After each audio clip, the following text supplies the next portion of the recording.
my channel bersama aku Teresa Siombing.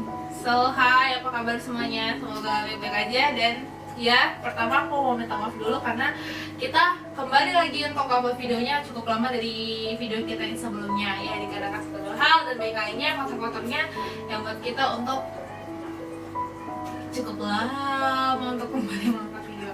Nah, seperti judul di video kali ini, aku pengen ngebahas salah satu film yang sangat fenomenal.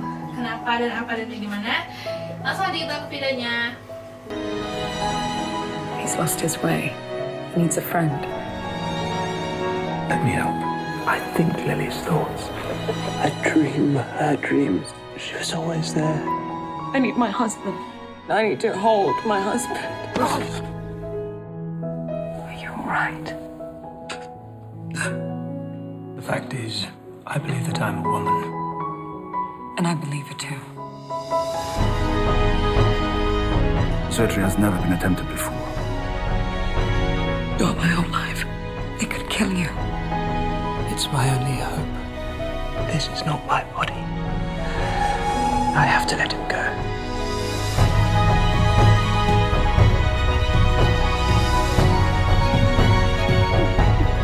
I love you because you're the only person who made sense of me. Who made me possible. Oke, jadi judul filmnya itu ada Danish Girl. Dia ditayangkan pada tahun 2015 dan disutradarai oleh si Tom Hooper. Nah, film ini sendiri itu diadaptasi dari novel karyanya si David Emershaw dengan judul yang sama, The Danish Girl juga. Jadi, apa sih cerita dari The Danish Girl ini?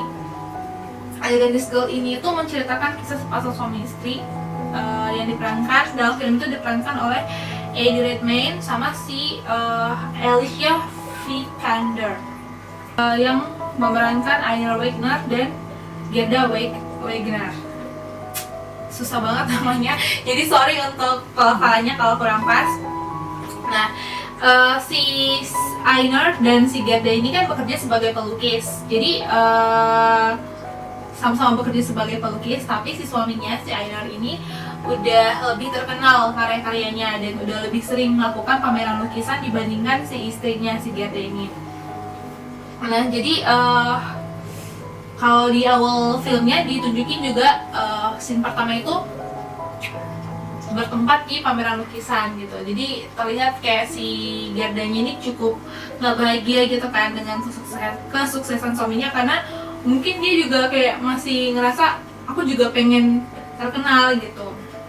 Nah, dalam film ini di awal ditunjukkan tuh masalahnya itu hanya si Gerda ini kan masih berusaha tuh untuk terkenal, sementara suaminya udah. Jadi dia mencoba membuat karya-karyanya dan membawanya ke pameran lukisan gitu, tapi masih belum diterima karena menurut si ahli lukisannya itu dia tuh masih belum menemukan warnanya dia gitu. Bukan nggak bagus melukis, tapi kayak emang masih belum menemukan warnanya yang buat itu spesial, karena kan di antara para pelukis kan pasti mereka punya warna sendiri kan gitu untuk buat lukisannya itu spesial. Nah, si ahli lukisan itu juga bilang kalau si suaminya pun berpendapat sama, jadi kayak dia ngerasa kok suami aku ngomongin aku di belakang kan. Nah, itu menjadi konflik pertama dalam film ini. Jadi pada saat dia pulang ke rumah, akhirnya dia kayak debat gitu kan sama suaminya, kenapa sih kamu harus ngomongin aku sama si yang punya tempat untuk pameran lukisan itu kan. Dia kayak ngerasa harga dirinya jadi mulai terusik lah gitu. Nah, akhirnya mereka berantem. Nah, si Einar ini tetap dia tipe suami yang pendiam sih, nggak yang galak dan aneh-aneh gitu. Akhirnya mereka baikan, dan mungkin caranya si Einar ini juga ya untuk menyenangkan istrinya. Jadi sewaktu istrinya akhirnya minta tolong tuh sama dia, jadi kan dia punya project juga untuk menyelesaikan lukisan, dan itu kayak tenggat waktunya udah singkat gitu, dan dia membutuhkan model untuk melanjutkan pekerjaannya dia. Tapi si modelnya itu nggak datang, jadi akhirnya dia minta tolong si Einar ini untuk bantu dia jadi model, cuma kayak sekedar pakai dress doang gitu aja. Jadi kayak mungkin supaya dia ada gambaran kali ya gimana sih si karakter yang dia lukis itu, si cewek itu gitu.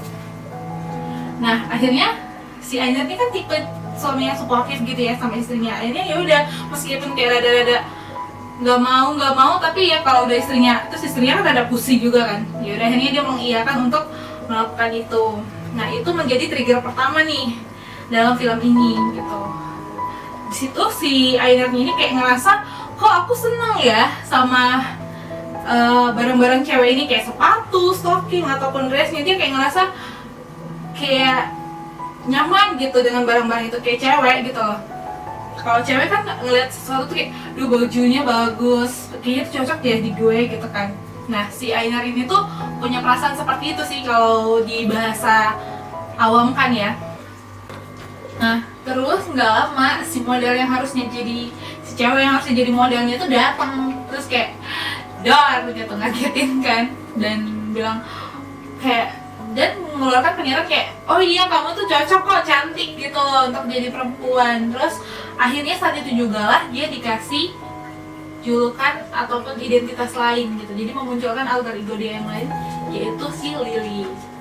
Karena si temannya itu bilang kalau mulai saat ini kita akan panggil kamu Lily gitu. Dan saat itu, saat dia dikasih nama itu, si Ainer itu kayak tersipu malu gitu loh, kayak bahagia gitu, kayak mendapat pengakuan, gimana sih kalau kita ini diakuin sama orang kayak gitu. Nah si Ainer tuh ngerasa bahagia di situ tuh. Nah untuk itu kan maksudnya oke lah, masih nggak normal tapi kayak masih bisa kita maklumin karena mereka pekerja seni gitu. Nah tapi yang selanjutnya nih di trigger yang kedua, si istrinya tuh aku nggak habis pikir sih apa yang ada di kepala si istrinya. Entah dia merasa excited dengan hal yang mereka lakukan, aku nggak tahu deh.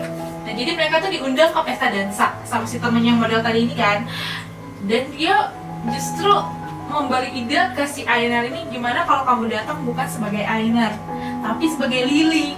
Kan saat itu aja aku kayak pada saat nonton tuh, oh my god, serius nih istrinya gitu kan. Tapi dia benar-benar niat. Awalnya sih Ainernya kan masih ogah-ogahan tuh, nggak ada, tapi dia tipe yang sportif dan mau menyenangkan istri. Akhirnya dia nurut aja, manggut aja gitu. Ya udah akhirnya mereka kayak, akhirnya si Gerda itu sama si Ainer tuh jadi kayak kakak adik gitu loh, atau kayak teman-teman cewek yang sama-sama cari dress, sama-sama cari wig, sepatu, bahkan si suaminya ini tuh didandanin, diajarin pakai eyeliner, dan selalu diberikan pujian kalau dia tuh cantik.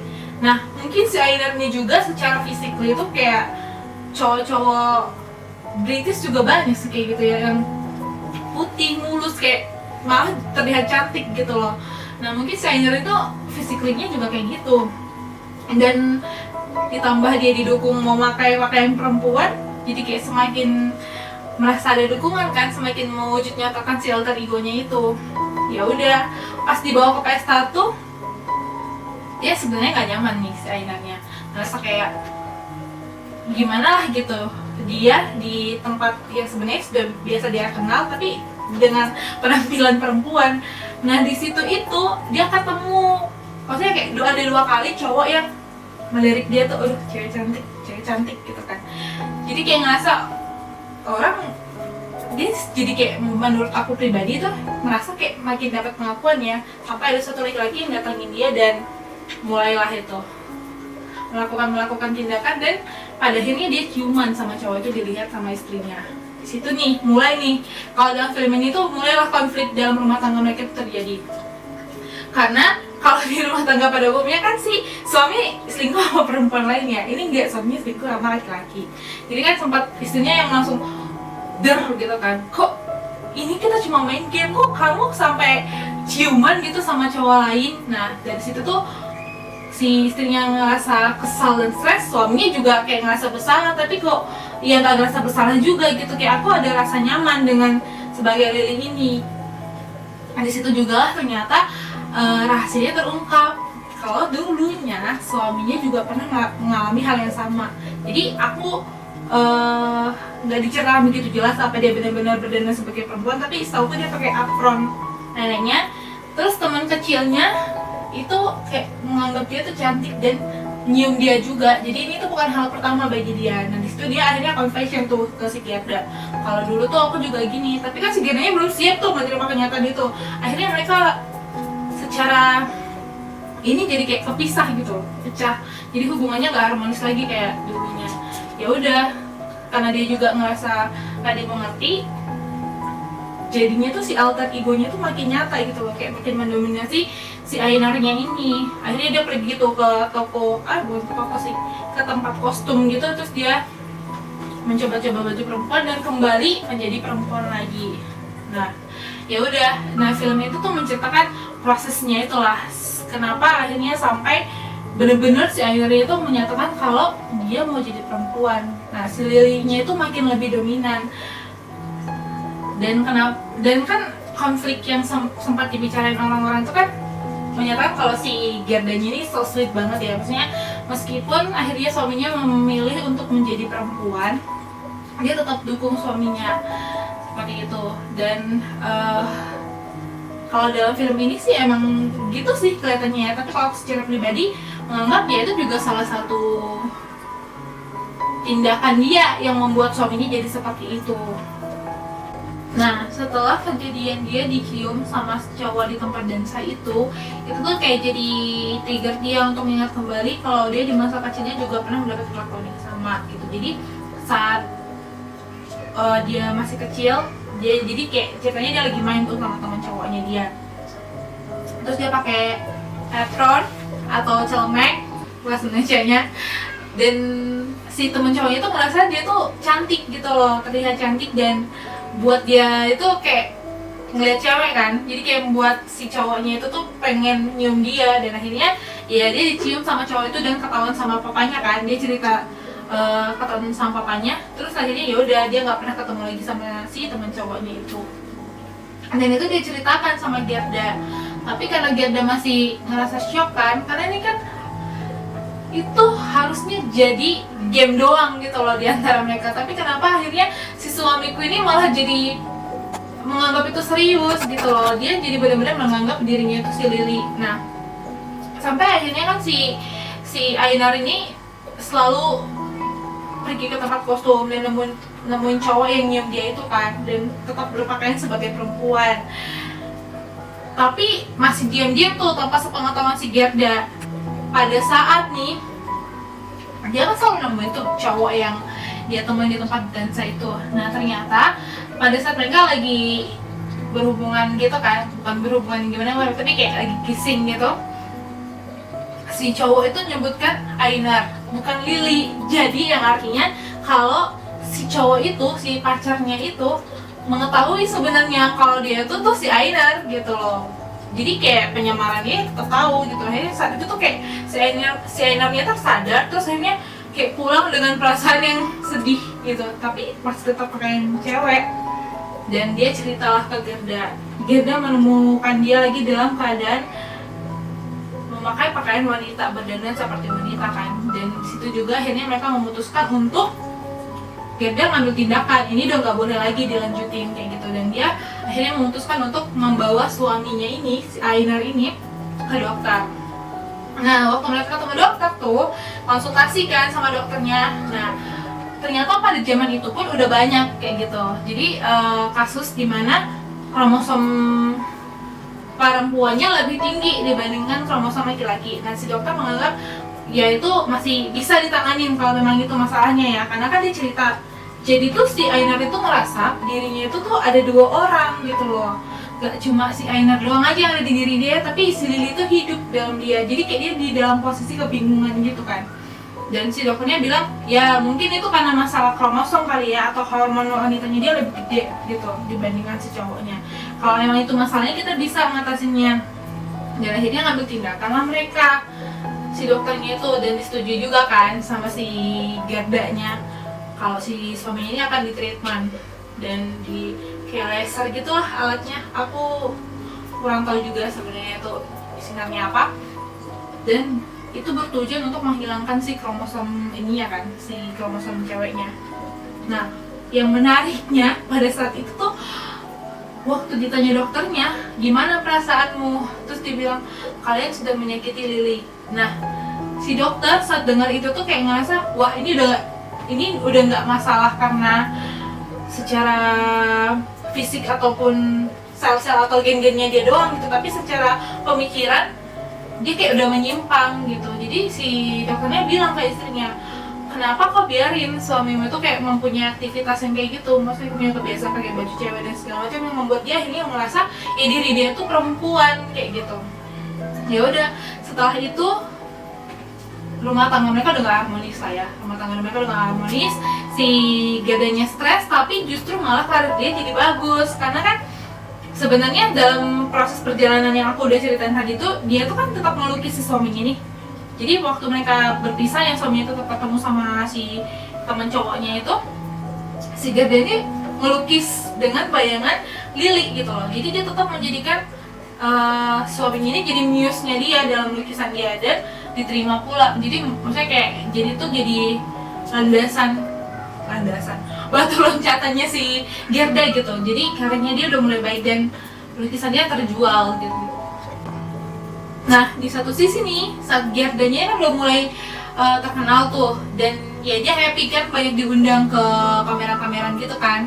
Tapi dia tetap, dan si Einarnya ini kan selama dia tetap kesana kemari, si Gerdanya, si Einarnya juga tetap sebagai Lily gitu. Dan ada titik di mana si Gerda ini merindukan keberadaan suaminya gitu. Jadi kayak udah mulai lelah dan kayak butuh tempat untuk dia meletakkan kepala di pundak gitu lah.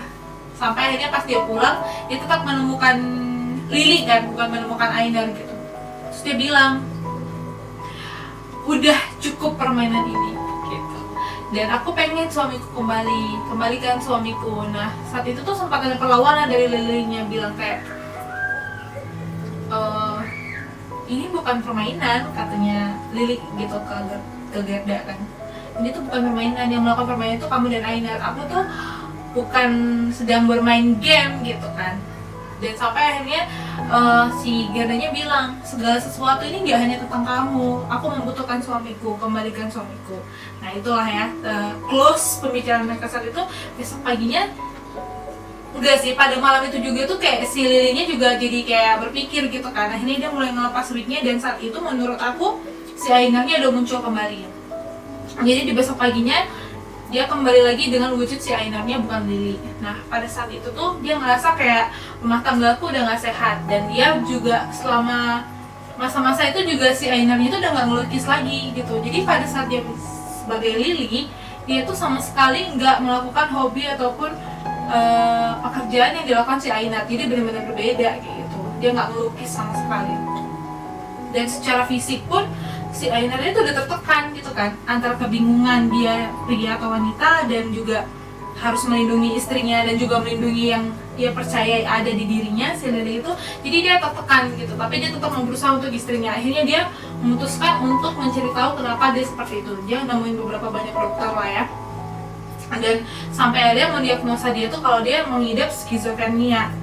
Kalau kalian tahu skizofrenia itu apa, orang yang mengalami gangguan mental ya, yang menciptakan ilusi dan halusinasi seperti itu. Nah, saat dia dan Gerda berkunjung ke tempat temannya yang balet tadi, yang mengundang mereka ke pesta dansa, si temannya bilang, kenapa sih suamimu kelihatan kurus, kering, dan tersiksa gitu. Terus si Gerda juga akhirnya kan ngerasa sedih lah ya, maksudnya suaminya jadi kayak gitu. Dan akhirnya si temannya itu menyarankan untuk mereka menemui dokter di Jerman yang mengalami kasus yang sama. Ternyata kasusnya si Einarnya itu bukan yang pertama gitu terjadi, dan ada dokter yang bisa nanganin itu. Akhirnya si Gerda pun menyetujui dan mendukung gitu untuk suaminya jadi lebih baik ya. Nah, setelah mereka memutuskan untuk menemui si Dr. Erwin Gorban ini dan berkonsultasikan. Nah, pada saat mereka ketemu tuh si dokternya juga mengatakan bahwa dia bukan orang pertama yang mengalami seperti itu, dan dia bisa membantu dia untuk menjadi dirinya yang lain gitu. Jadi si Dr. Erwin ini tuh ngasih dia harapan gitu untuk ya si Lily itu bisa akhirnya nyata benar-benar hidup sebagai Lily semuanya, nggak cuma hanya pakaian tapi kayak semuanya juga bisa diubah dan menjadi Lily seutuhnya. Dan saat itu tuh kayak bagi si Einarnya itu hal yang wow, akhirnya aku bisa melepaskan beban ini gitu. Ya meskipun mungkin pada saat itu Gerdanya cukup bersedih ya, tapi dia mau menunjukkan menjadi istri yang suportif. Jadi saat itu ya dia dalam filmnya memang diceritakan dia selalu mendampingin gitu. mendampingi si Ainar ini dalam proses dia konsultasi dan akhirnya memutuskan untuk operasi. Dan pada saat operasi ini juga Giardania selalu menemani gitu. Dan disebut juga dan diceritakan dalam film ini kalau si Lily ini, nah pada akhirnya kan dia mengubah identitasnya ya. Jadi pada saat dia mau operasi, memutuskan oke, aku akan menjalani operasi ini, dia sudah mengganti identitasnya menjadi Lily Elbe. Nah, operasi pertama yang dia jalani itu kan menghilangkan alat kelaminnya dulu, alat kelamin prianya. Setelah itu akan ada operasi lagi di mana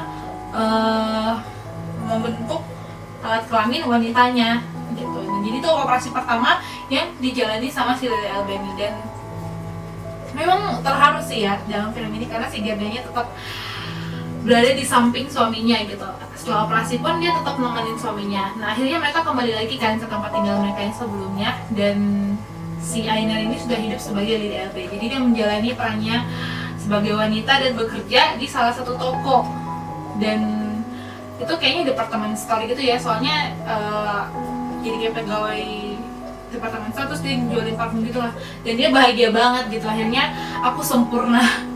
Tapi berbedanya si Lily Elbe ini tuh dia mengharapkan, jadi kayak dia merasakan dirinya perempuan dan emang takdirnya lah sebagai perempuan yang bisa melahirkan gitu. Jadi dia nggak puas hanya dengan dia sudah diganti kelaminnya gitu. Jadi akhirnya dia berkonsultasi lagi ke dokternya itu, ingin operasi lagi dan jadi ada rahim gitu. Jadi supaya menanamkan atau cangkok apa sih, aku nggak ngerti deh bahasa medisnya, aku nggak paham. Tapi yang pasti dia pengen jadi punya rahim. Di operasi selanjutnya itu dia pengen jadi punya rahim supaya dia bisa melahirkan. Karena pada saat di rumah sakit dia ketemu kan tuh sama ibu hamil, terus kayak jadi dalam dirinya, oh iya aku juga ingin melahirkan gitu, ingin punya anak. Nah tapi sayangnya, tragisnya nih dalam film ini di operasi dia yang terakhir tuh nggak berhasil. Jadi karena memang kan keadaan dia udah nggak sehat kan si Ainar ini atau Lily ini.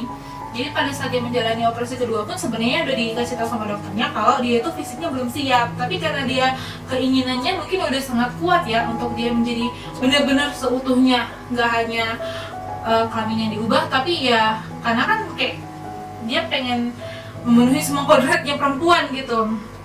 Ya, tapi karena dia memaksakan, akhirnya tetap dijalankan operasi dan gagallah operasi itu. Tapi ya pada saat terakhir kali pun udah tahu itu gagal, tapi dia tetap bahagia gitu karena akhirnya aku sempurna dan ya inilah aku gitu. Karena tujuan hidup dia hanya sebagai wanita sih. Kalau aku lihat ya dari film ini tuh kayak goal hidupnya dia tuh adalah saat dia sempurna menjadi wanita kayak gitu.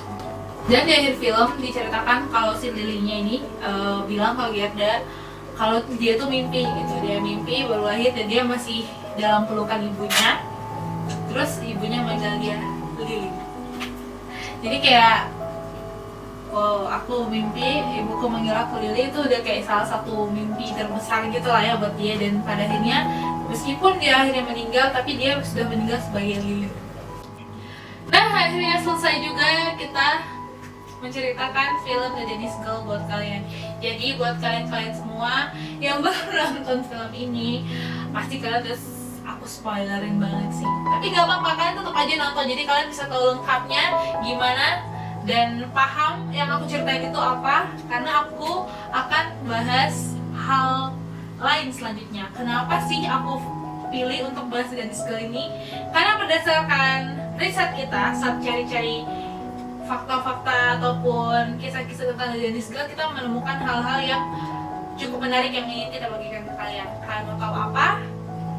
Tonton di video kita selanjutnya kalau kalian mau tahu. So, thank you guys untuk hari ini. Terima kasih udah nonton video kita. Kalau kalian masih penasaran untuk fakta-fakta yang ingin aku sampaikan ke kalian mengenai The Danish Girl ini, tunggu video kita selanjutnya. Bye!